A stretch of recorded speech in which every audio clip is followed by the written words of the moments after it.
I am the founder and the executive director of Power of Progeny. I don't know if I consider myself to be the driving force. I think I would be the visionary, but I consider everybody who's a part of the board collectively to be the driving force. We honestly can't do it successfully without each other, and it takes a team. And so I value each person on the team, and it goes all the way from the interns to volunteers to the board of directors. But yes, I am the executive director, and I would say the founder, the visionary. Well, the Power of Progeny actually came to me in the name Progeny came to me in a dream about 19 years ago. And I had always been someone who had been about equity and inclusion. I was raised that way by my parents. And so even as a little girl, I would befriend the other.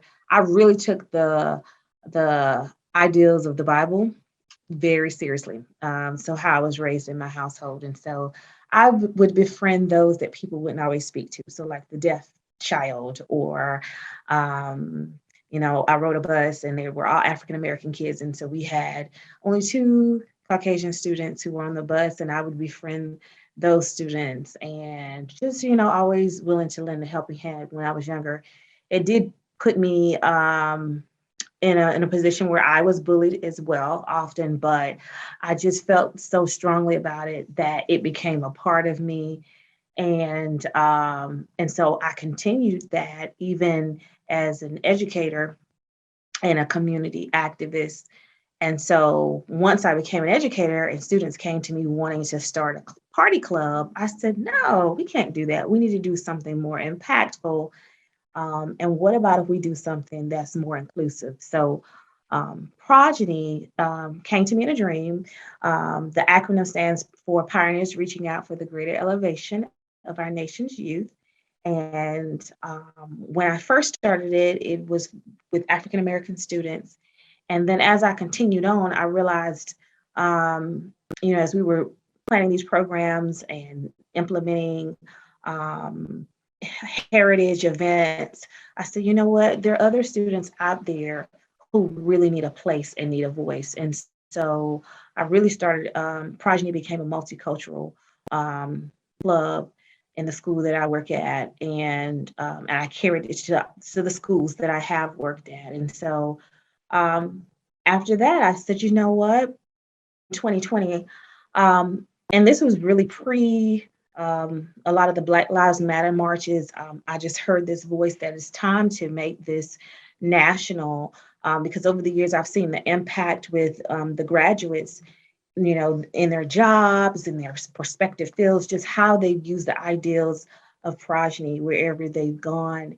And I said, this needs to be in schools and in communities, and just the breadth of it needs to reach out to others. No pun intended for reaching out, but reach out to others.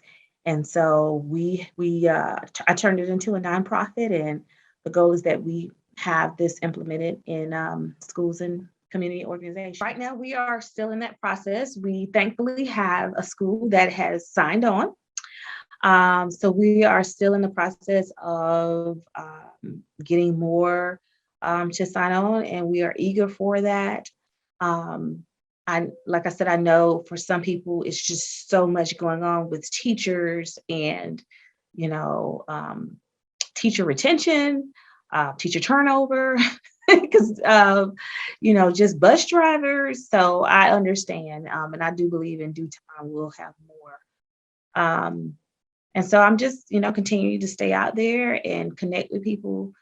So yeah, you're starting it from the ground up. Even though I've had this organization and started it years ago, now almost 2 decades, just solidifying it as a nonprofit, it takes a lot for, just making sure the bylaws are intact, making sure there's money, so sponsorships, so that we can hold programs and offer things to different schools and the community. Also, just trying to branch out and start chapters within schools and start chapters within the community. I think, it is a time where the first thing right now for people is safety with COVID-19. While I do believe that we're fighting another pandemic, which is systemic racism, classism, things like that. We obviously know that the health issues are at the top of most people's minds. So I think those are some huge concerns right now and some huge obstacles that have come my way. But I'm not giving up. I mean, I've been doing this for almost 2 decades, and it's something that I'm passionate about. And I've seen it save lives for young people. I've seen it propel young people into their careers, and so even adults, I've had the opportunity to offer diversity, equity, and inclusion workshops with adults, and I've seen it do the same thing. And so it's powerful when we can be inclusive. So, but yeah, those are some of the challenges that I want to see this across the nation. In schools, communities, churches. Um, I really believe that young people can benefit from this, and also their parents and their families and their teachers and administrators and districts. I really believe that this could be implemented. And so I believe it's going to happen. I'm going to be, I'm definitely optimistic about it.